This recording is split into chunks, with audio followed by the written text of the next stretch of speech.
На завершение выпуска в последних числах декабря сотрудники МЧС России отпразднуют 25 лет со дня образования ведомства.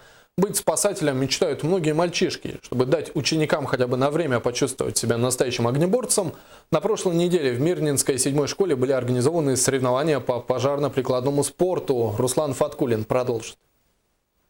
Работу пожарных со стороны наблюдали многие из этих ребят, но вот почувствовать на себе, каково быть спасателем, им вряд ли доводилось. В этот день 6 сборных, по одной от каждой школы города, встретились, чтобы выявить самого быстрого, внимательного и сообразительного. Учитывая небольшой возраст участников, выполнение заданий ограничивать по времени не стали.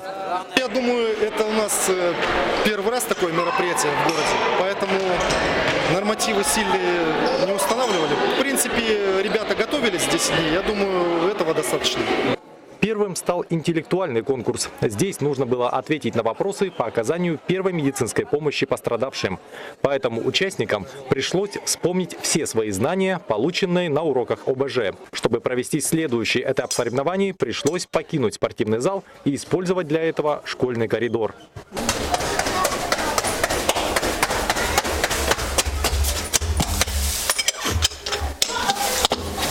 Два пожарных рукава нужно было развернуть и соединить за минимальное время. Все это конкурсантам было бы сделать намного сложнее, если бы они впервые увидели этот процесс.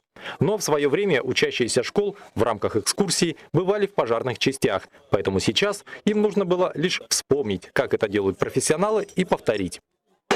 Если так разобраться, каждая школа через пожарную охрану нашу прошла.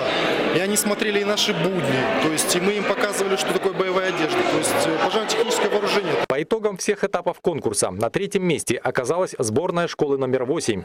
Второе заняла команда 7-й школы, а абсолютным победителем были признаны ученики школы номер 12.